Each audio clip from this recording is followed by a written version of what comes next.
तो राजस्थान सरकार ने वित्तीय वर्ष 2026-27 के अपने बजट को मिड टर्म रिपोर्ट कार्ड के तौर पर पेश करते हुए अब घोषणाओं की तेजी कर दी है। दरअसल आपको बता दें, घोषणाओं को तेजी से जमीन पर उतारने की कवायद तेज कर दी है, क्योंकि इसी साल पंचायत और नगरीय निकाय चुनाव होने हैं और आचार संहिता लागू होने से पहले सरकार अधिक से अधिक काम पूरा करना चाहती है। ये रिपोर्ट देखिए।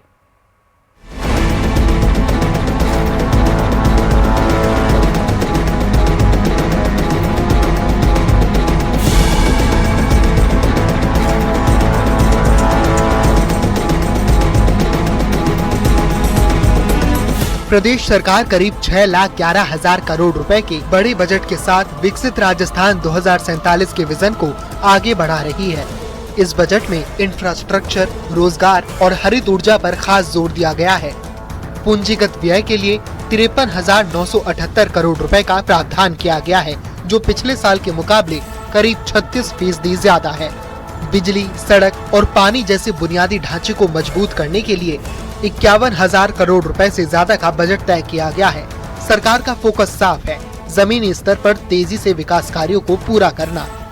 बहुत कुछ काम हमने राजस्थान को और राजस्थान की जनता के हित में किया है। मैं समझ सकता हूँ कि हमारी ग्रामीण जनता, हमारी शहरी जनता, सब लोग प्रसन्न है। ग्राम रथ चल रहे हैं, हमने विकास रथ यात्रा निकाली है, जनता के बीच में गए, वहां से हमने प्लान बनवाया है, मास्टर प्लान बनवा रहे हैं। पूरे 5 साल का प्लान बना करके विकसित राजस्थान के सपने को पूरा करने के संकल्प को पूरा कर रहे हैं। आम जन की भागीदारी से जनता के प्रति जवाबदेह होकर के राजस्थान की सरकार माननीय मुख्यमंत्री जी के नेतृत्व में काम कर रही है।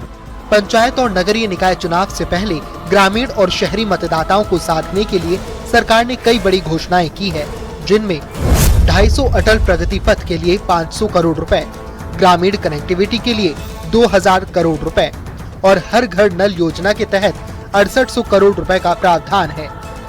वहीं शहरों में ठोस अपशिष्ट प्रबंधन नीति भी लागू की जा रही है। सरकार का दावा है कि दिसंबर 2025 तक अपने 2 साल के कार्यकाल में करीब 90% बजट घोषणाएं जमीन पर उतारी जा चुकी हैं। रोजगार के मोर्चे पर 1.5 लाख से ज्यादा नौकरियों का लक्ष्य रखा गया है कि राइजिंग राजस्थान के तहत हुए MOU के बड़े प्रोजेक्ट्स पर काम शुरू हो चुका है। हमने राइजिंग राजस्थान किया, 35 लाख करोड़ के MOU किए, जिनमें से 9 लाख करोड़ से ज्यादा के MOU धरातल पर आए, लोगों को रोजगार मिल रहा है। जो हमारा संकल्प पत्र था, उस संकल्प पत्र की 73% बातें हमने पूरी की हैं इन 2.5 वर्षों में।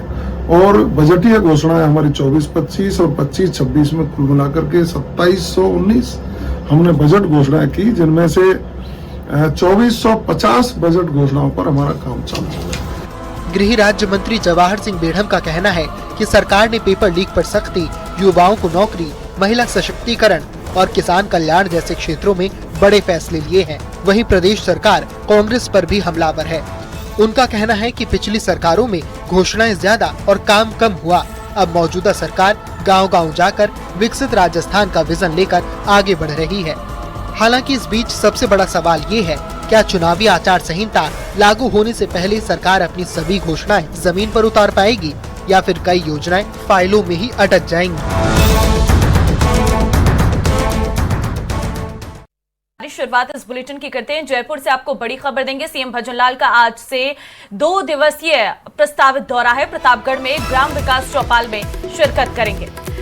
तो देखिए, आज दोपहर 3:30 बजे जयपुर एयरपोर्ट से वो रवाना होंगे और उदयपुर पहुंचेंगे। उदयपुर से प्रतापगढ़ के बम्बोरी पहुंचेंगे सीएम। इसके बाद शाम 5 बजे से चौपाल कार्यक्रम में वो भाग लेंगे। राजकीय उच्च माध्यमिक विद्यालय बम्बोरी में ये कार्यक्रम प्रस्तावित है। इसके साथ ही आपको ये भी बता दें कि सीएम रात में बम्बोरी में ही ठहराव करेंगे और इसके बाद सुबह उनका भ्रमण कार्यक्रम भी प्रस्तावित है। तो देखिए, 3:30 बजे जयपुर एयरपोर्ट से वो उदयपुर के लिए जाएंगे। उदयपुर से प्रतापगढ़ के बम्बोरी पहुंचेंगे। सीएम भजनलाल का आज का प्रस्तावित कार्यक्रम प्रतापगढ़ में करेंगे। ग्राम विकास चौपाल में शिरकत। सीएम भजनलाल शर्मा का 2 दिवसीय ये प्रस्तावित दौरा है। इसके बाद 7 मई को सुबह 8:30 बजे बम्बोरी से रवाना होकर वो उदयपुर पहुंचेंगे और इसके साथ ही उनका ये महत्वपूर्ण कार्यक्रम रहने वाला है। देखिए, आपको बता दें कि आज सीएम भजनलाल शर्मा दोपहर 3:30 बजे जयपुर से उदयपुर के लिए रवाना होंगे और इसके बाद उदयपुर से वो प्रतापगढ़ के बम्बोरी जाएंगे। शाम में वो एक चौपाल कार्यक्रम में शामिल होंगे और इसके साथ ही आज रात में उनका बम्बोरी में ही ठहराव का कार्यक्रम रहेगा और फिर सुबह भ्रमण कार्यक्रम भी उनका प्रस्ताव। तो राजस्थान सरकार ने वित्तीय वर्ष 2026-27 के अपने बजट को मिड टर्म रिपोर्ट कार्ड के तौर पर पेश करते हुए अब घोषणाओं की तेजी कर दी है। दरअसल आपको बता दें, घोषणाओं को तेजी से जमीन पर उतारने की कवायद तेज कर दी है, क्योंकि इसी साल पंचायत और नगरीय निकाय चुनाव होने हैं और आचार संहिता लागू होने से पहले सरकार अधिक से अधिक काम पूरा करना चाहती है। ये रिपोर्ट देखिए।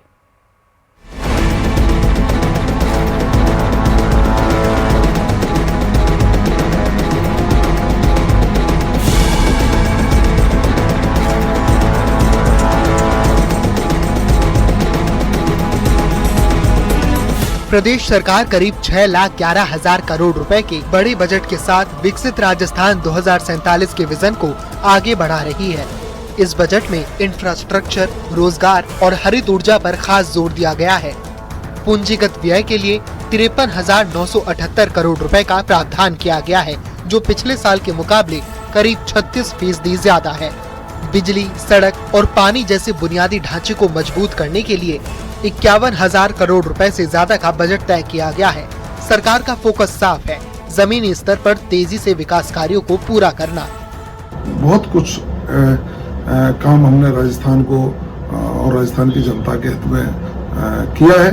मैं समझ सकता हूँ कि हमारी ग्रामीण जनता, हमारी शहरी जनता, सब लोग प्रसन्न है। ग्राम रथ चल रहे हैं, हमने विकास रथ यात्रा निकाली है, जनता के बीच में गए, वहां से हमने प्लान बनवाया है, मास्टर प्लान बनवा रहे हैं। पूरे 5 साल का प्लान बना करके विकसित राजस्थान के सपने को पूरा करने के संकल्प को पूरा कर रहे हैं। आम जन की भागीदारी से जनता के प्रति जवाबदेह होकर के राजस्थान की सरकार माननीय मुख्यमंत्री जी के नेतृत्व में काम कर रही है।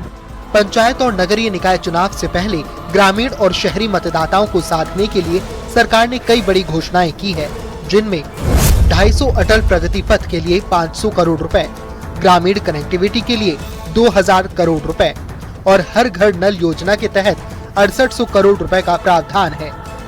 वहीं शहरों में ठोस अपशिष्ट प्रबंधन नीति भी लागू की जा रही है। सरकार का दावा है कि दिसंबर 2025 तक अपने 2 साल के कार्यकाल में करीब 90% बजट घोषणाएं जमीन पर उतारी जा चुकी हैं। रोजगार के मोर्चे पर 1.5 लाख से ज्यादा नौकरियों का लक्ष्य रखा गया है कि राइजिंग राजस्थान के तहत हुए MOU के बड़े प्रोजेक्ट्स पर काम शुरू हो चुका है।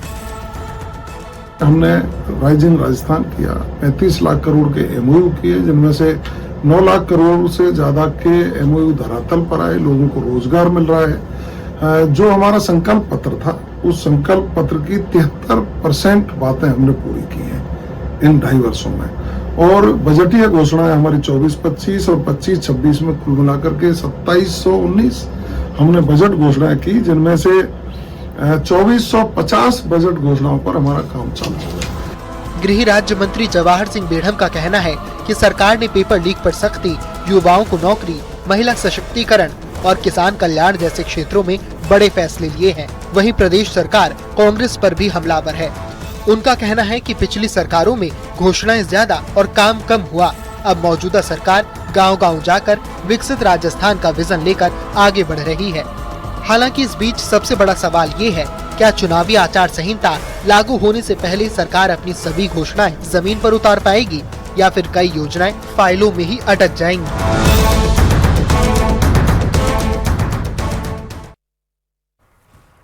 बढ़ते हैं खबरों में आगे। भीलवाड़ा में एसीबी की बड़ी कार्रवाई से पीडब्ल्यूडी में हड़कंप मच गया है।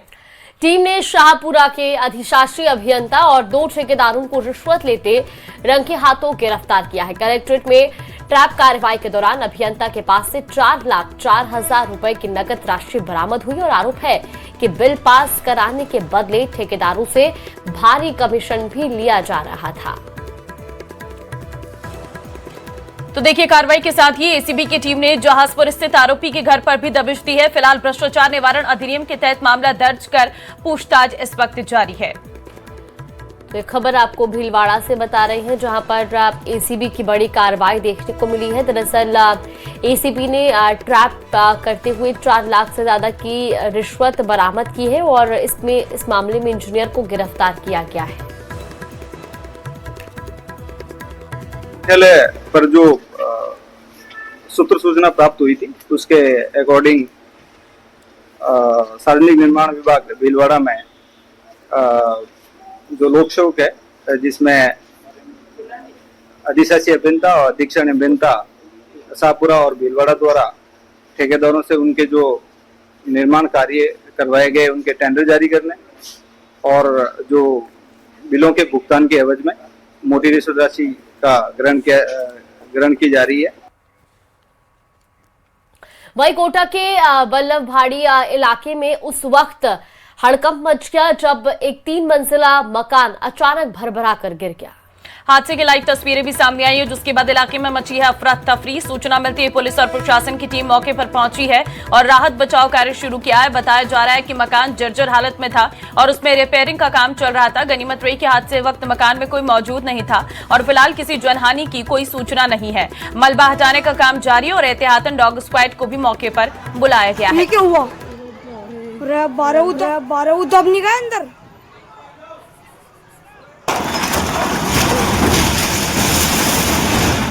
देखिए तस्वीरें भी आपको दिखा रहे हैं कोटा की, जहां पर किस तरह से ये पूरा मकान धराशायी हो गया। आप इन तस्वीरों के जरिए देख सकते हैं ये जर्जर मकान लोगों के लिए भी खतरा बना हुआ था और गनीमत ये रही कि इस घटना के दौरान कोई जनहानि नहीं हुई, वरना दोपहर का वक्त था, दिन का समय था और ऐसे में अगर वहां से कोई लोग आवाजाही कर रहे होते तो जाहिर तौर पर लोगों को यहाँ पर चोट लग सकती थी और जान माल का नुकसान भी हो सकता था। लेकिन ये लाइव तस्वीरें आपको दिखा रही हैं, ये पूरा वीडियो जो कि सामने आया है, जिसमें आप देख सकते हैं कि किस तरह से एक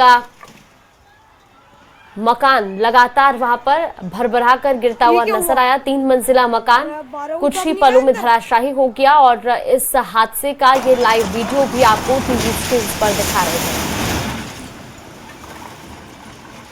तो जो इस वीडियो को बना रहा है उसको भी आप सुन सकते हैं, किस तरह से वो ये कहता हुआ नजर आ रहा है कि अचानक ये क्या हो गया है।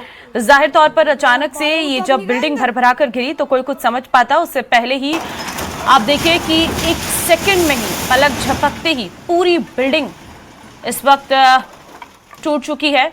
मलबा बिखरा हुआ है। फिलहाल इस मलबे को समेटने का काम किया जा रहा है। किसी तौर की जनहानि यहाँ पर नहीं हुई है। आसपास भी कुछ मकान ऐसे हैं जिनकी हालत आप देख सकते हैं काफी जर्जर अवस्था में वो